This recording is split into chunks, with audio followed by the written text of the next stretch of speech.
Hello बच्चों, today we are going to discuss relationship between zeros and coefficients of the polynomial. Okay, first we will discuss for the quadratic polynomial.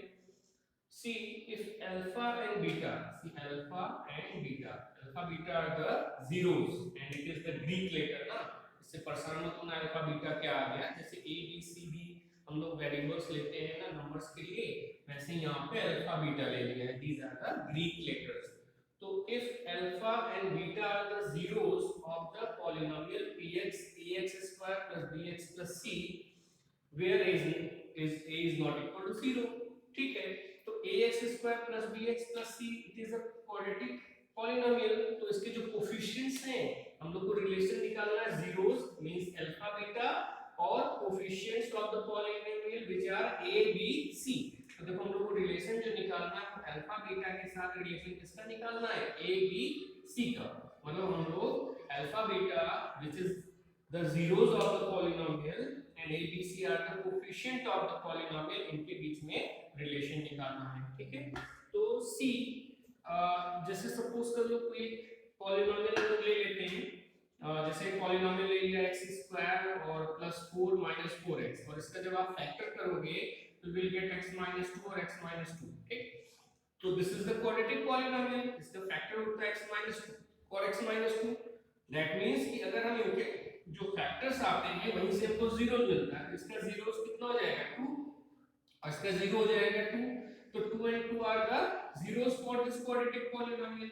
तो जो zeros से factor से ही तो zeros निकालते हो, तो if we have the factor of the quadratic polynomial, तो उन फैक्टर्स का अगर हम प्रोडक्ट करेंगे तो we will get the quadratic polynomial. ये क्लियर है ना कि अगर हम इनके फैक्टर्स का प्रोडक्ट करेंगे तो वापस से हमको क्या मिल जाएगा, एक क्वाड्रेटिक पॉलिनोमियल वापस से मिल जाएगा.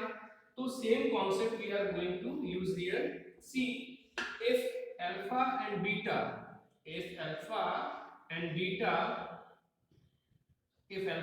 are the zeros, तो इसका जो फैक्टर होगा वो फैक्टर क्या हो जाएगा, x minus alpha and x minus beta, और x minus alpha और x minus beta का जो प्रोडक्ट होगा वो इक्वल होगा क्वाड्रेटिक पॉलिनोमियल के.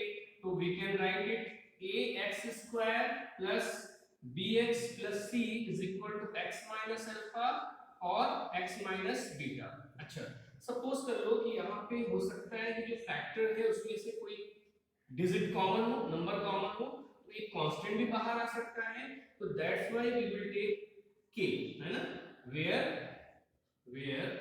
k is any constant.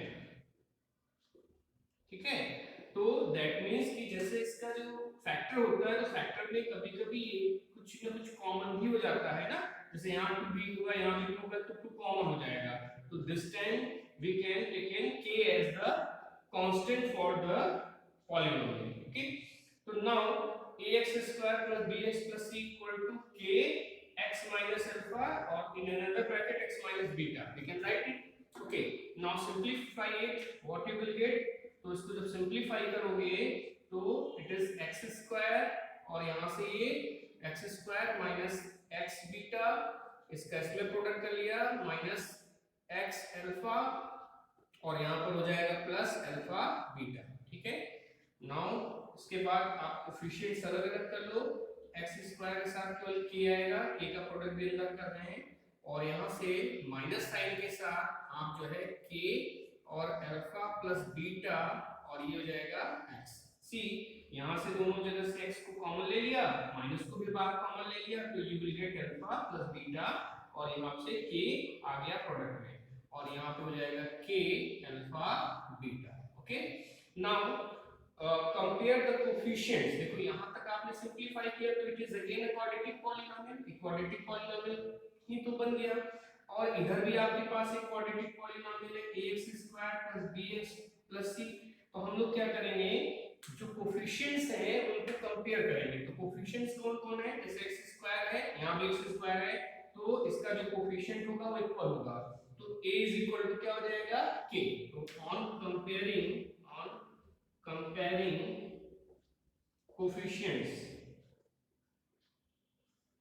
Okay, तो the value of a is equal to, देखो a यहाँ है x स्क्वायर कोफिशिएंट और यहाँ पे k है, तो that means the value of a is equal to k।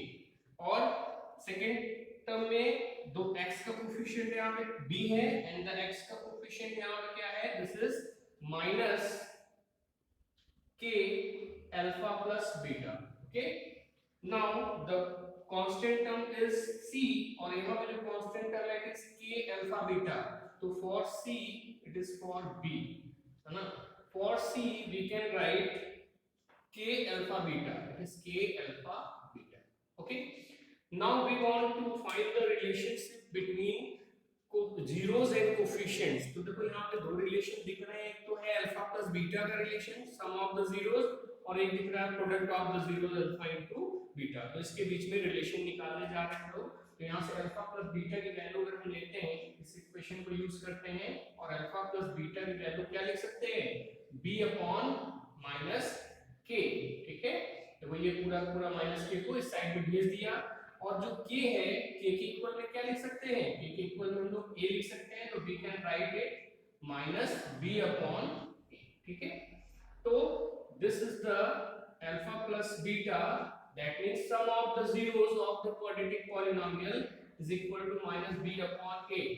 b is the coefficient of x और जो a है which is the coefficient of x square। तो we can write it sum of zeros is equal to minus coefficient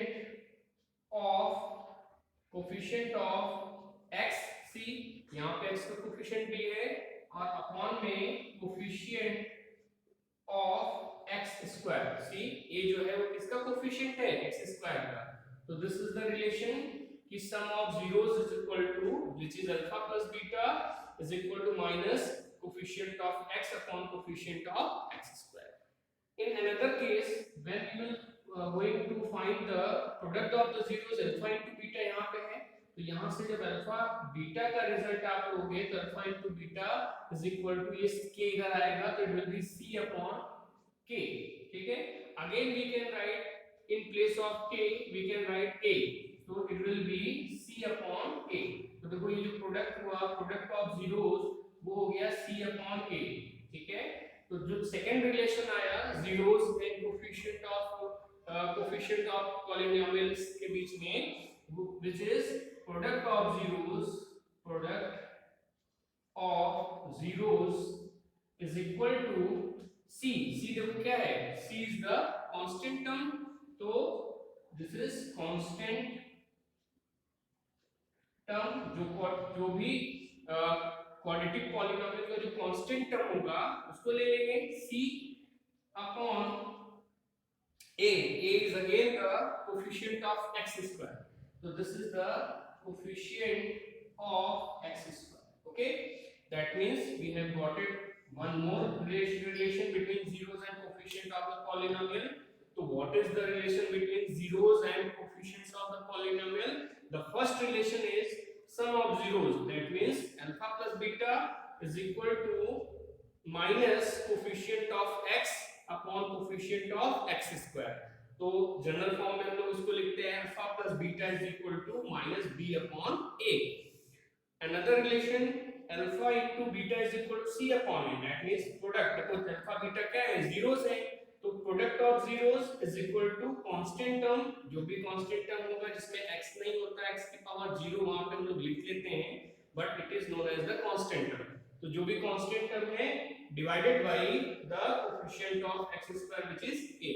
तो we have got it these two relation for the sum of the zeros and product of the zeros in the term of the coefficient of the polynomial. Okay, in next class we will discuss these relations with one question।